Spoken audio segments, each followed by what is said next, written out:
Hello folks, welcome to our canal channel Jose. Today we're going to give you an idea how to replace the front lower control arm on the driver's side for a 2007 to 2017 Toyota Camry. And this procedure is going to take some work. So we're going to even lift the engine to get a motor mount out.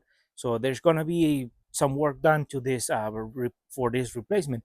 So we're giving you an idea how much work is going to be to do this procedure, so that way if you decide to do it yourself or you want to take it to get it done. So with that said, let's jump right into it. So we have lifted our car, set it on jack stands on both sides, because the reason for doing that, even if you're just working on one side, is that the sway bar or stabilizing bar can send pressure from one tire to the other side, and you don't want that because there's going to be tension in there. So we have lifted both sides, set jack stands on both sides, so both tires are off the ground. So now we can work on the driver's side with no pressure from the passenger side being sent through the sway bar to the other side. So now we can start taking off this wheel and start removing components. Now that we have removed the tire for the driver's side, we have exposed the suspension, the braking system, and all that.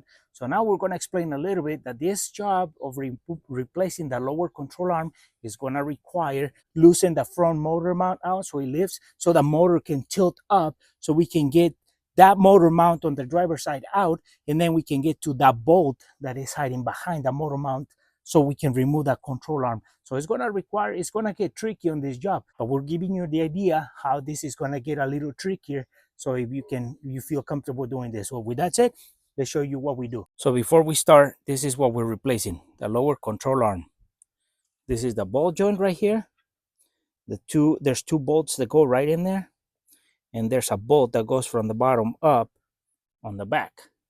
So that's a lower control arm for the driver's side. We have to completely remove the motor mount on the driver's side, and we have to loosen the front motor mount. And to do that, we have to loosen that bolt right there completely. Leave a couple threads in there so it guides the motor when we're lifting it and lowering it. So it's a guide at the same time. So just loosen that bolt right there. So to remove or loosen that bolt, it requires a 70 millimeter socket. We're going to be using extensions and impact for this. So now, as you can see, we left that bolt in there, a couple threads in there, just so it guides the engine when it goes up and down. The driver's side, we have to remove this nut right here. We have to remove the 70 millimeter nut, 70 millimeter nut, and another one right there on that whole 70 millimeter. Be able to take this motor mount out. Once we remove those and the top nut, we have to lift the engine so we can get this guy out of here.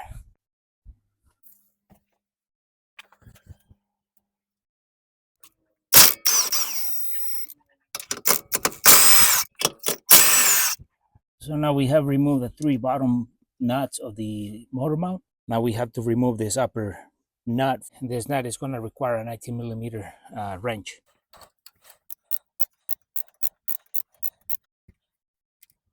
So now that we have taken off all the nuts from the motor mount, before we lift the motor off the motor mount, we have to remove everything that we can. To remove this bolt, we need a 19 millimeter socket and a wrench to hold that nut. So now that we have removed that 19 millimeter bolt with a 19 millimeter nut on the top, now we can remove the ball joint nut on the top, which is a 19 millimeter as well. So we have to remove the cotter pin on top so we can loosen that nut off. So we were not able to get that camera in there, but we're going to show you here that this cotter pin goes in like this, and it's going to be bended on one side, and then you straighten it out, and then you're going to pull it out so we can unspin or take this nut off from the ball joint. So that's the pin that we took out, or the cotter pin.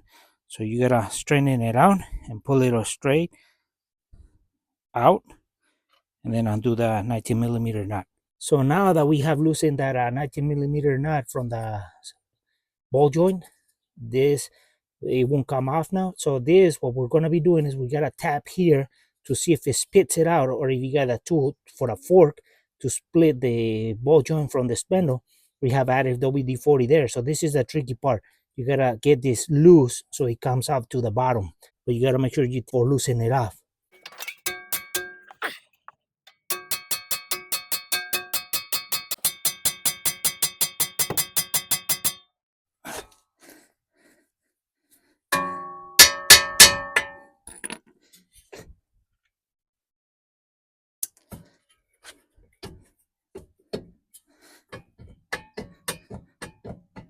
So as you could see, we had to tap on the spindle right where the ball joint goes into, or from the bottom up, and then we loosen the 19 millimeter nut. We had to tap it at WD-40, tap it from the back and the front. We tap at the structure where the ball joint goes into. So then with the WD-40, it penetrates on the side, and we keep tapping on the front and the back with a ball peen hammer. And then there's a tool that you can actually use to split ball joints from the spindles, but we couldn't find it at this moment because we don't do that much as that these ball joints as often. So we tapped it and tapped it and tapped it, and that's the hardest part on this job so far for us. So once we loosen it, it drops. Now we can start lifting we can take the other bolt from the control arm in the inside, and then we can lift the engine, and then we can take that motor mount out, so we can take the other bolt out, so we can start putting the new control arm.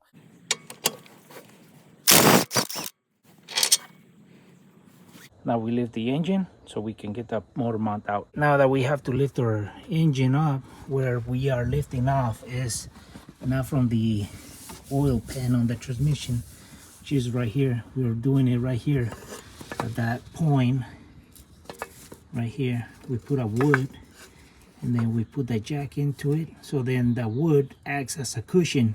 So that's where we lift off, so we don't damage the oil pan on the transmission.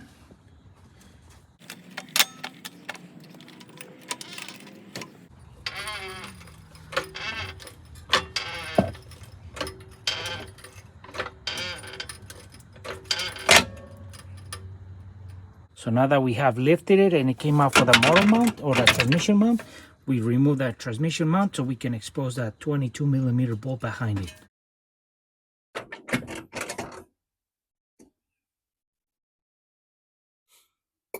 So now we have exposed a 22 millimeter bolt that we have to remove so we can extract our lower control arm.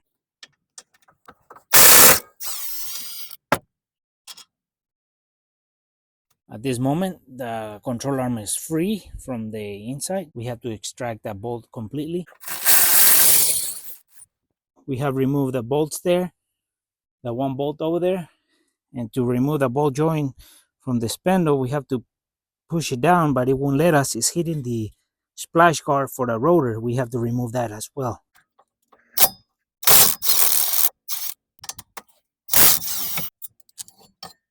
So we have removed our caliper from the place because we have to remove the rotor to get to the bolts that are holding the splash guard in place, so we can remove that, so then we can drop the ball joint.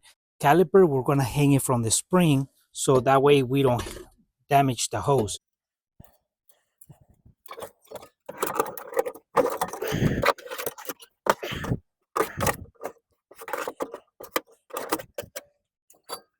So now that we have exposed the splash guard sheet metal, we have to remove 1, 2, 3, 4 T30 bolts or screws like this. So we loosen them so we can get space between the ball joint and the splash guards to come out. To loosen those T30 bolts that are holding the splash guard, we use a T30 Phillips screw adapter with a 1/4 inch wrench. We put it, and then we loosen it. You see, that's the trick we're using. There's not much room to put something straight because this guy, there's so much space between here, so we're using this method like this. So we do that to all 4.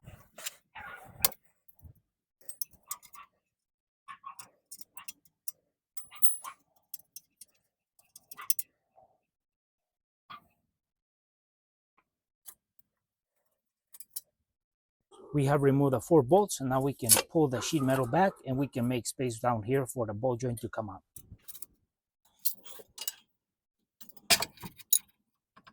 So now that the control arm is loose, we pull it away from the front and we spun it towards the back. And now we have to worry and just pull it from the back right there.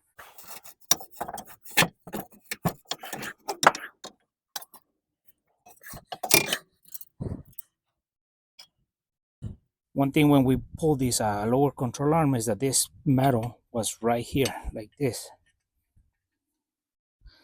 So we're gonna have to transfer it to the new one. So here's the old lower control arm, the new control arm, and we want to expose the ball joint. And then look at the new one, it's solid right now. This one is kind of loose, but also this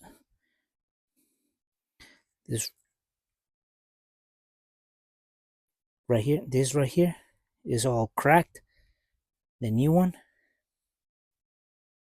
So this one has 230,000 miles. So now we're gonna go with the new one, start putting everything together. So now we grab our brand new lower control arm, and to start we put this metal that used to go here on the old one. So we put it in there like this, and then we start feeding it. The first thing I'm gonna do is line up that back there. So we put the bolt through, just present it, and then we work on the rest.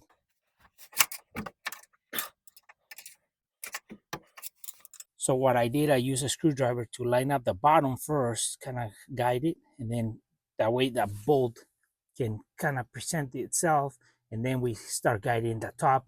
So because that's going to be the hardest part to guide so far for us. So now we were able to put that bolt through. We got to put the nut in there so it doesn't come, the bolt doesn't come off, and then we can start spinning it and get it into place here and into the ball joint.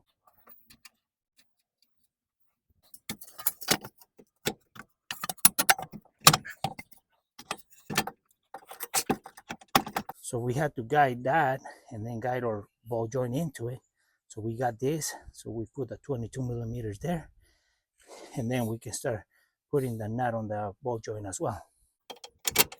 So now we have put that bolt, guided it, threaded it a few times, and this one as well. So what we had to do is we had to take the ball joint off so we can be able to lift this area, because that had torsion in there, so it wasn't letting the bolt going straight. So that's what we had to do. So now we put those, tighten them, and then we go back there and tighten that one so we can put the motor mount or the transmission mount on, and then we can rest that, and then we can start connecting the outer stuff.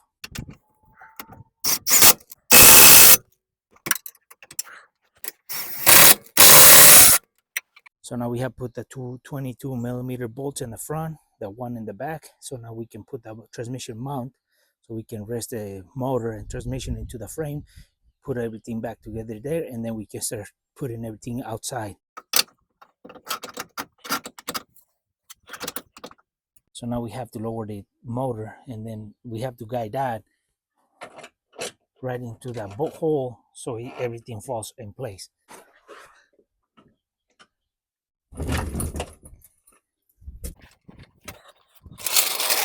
Now we can put the nuts and tighten them up.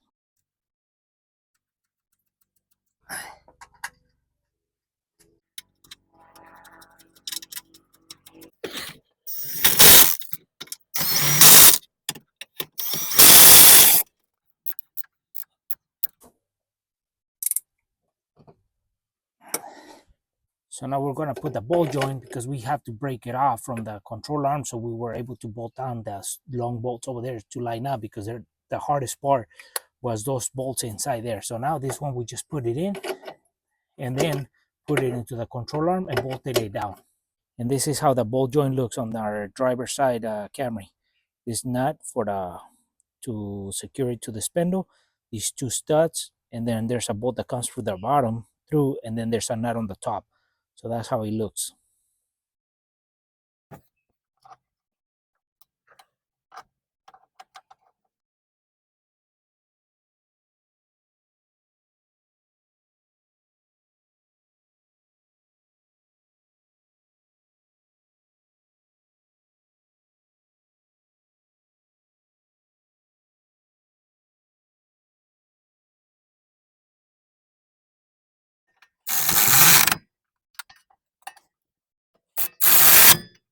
So now that we have put the ball joint back in there, we have to tighten that knot right there and put the cotter pin through.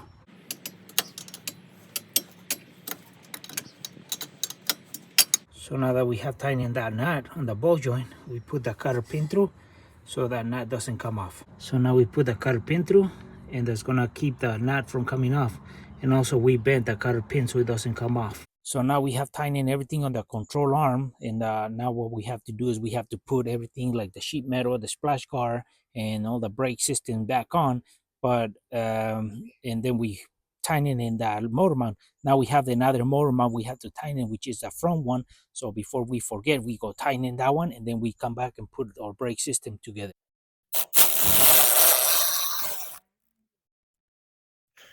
And now we just put these 4 little bolts or screws into the sheet metal to hold it, or the splash guards against the spindle. The reason we took off that is because we needed to get the ball joint out, and it was hitting the bottom. So that's why we had to take the brake system out to make room for that to slide out.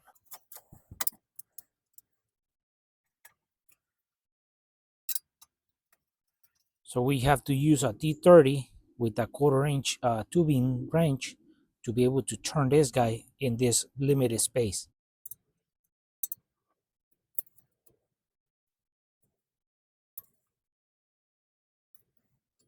Now that we have tightened that sheet metal, we put the rotor, and then we put the caliper or the piston right over it.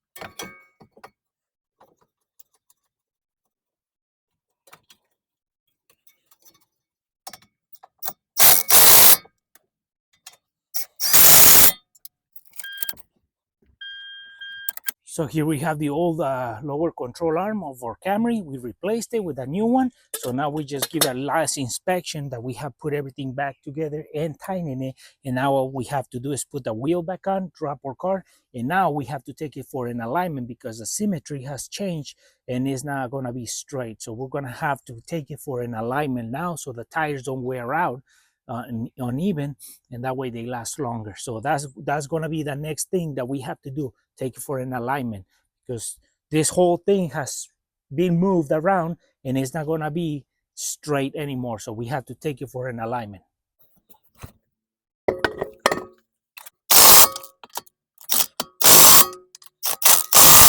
Well, folks, hopefully this video was useful and helpful how to replace a front lower control arm on a driver's side for a 2007 to 2017 Toyota Camry. And this control arm, to take it out, we had to even remove the braking system so we can get the splash guard out of the way. So that way the ball joint will come out in the angle, and even the motor mount had to be removed on the driver's side to be able to get to the 22mm bolt. Gave you this video so you can evaluate if you want to do it yourself or you want to take it to get it done somewhere else. So with that said, folks, for friends who are watching a video, have you subscribed to our channel? Please subscribe. If you like a video, give us thumbs up, share it, and we'll see you soon with more videos here on el canal. El Chano Jose.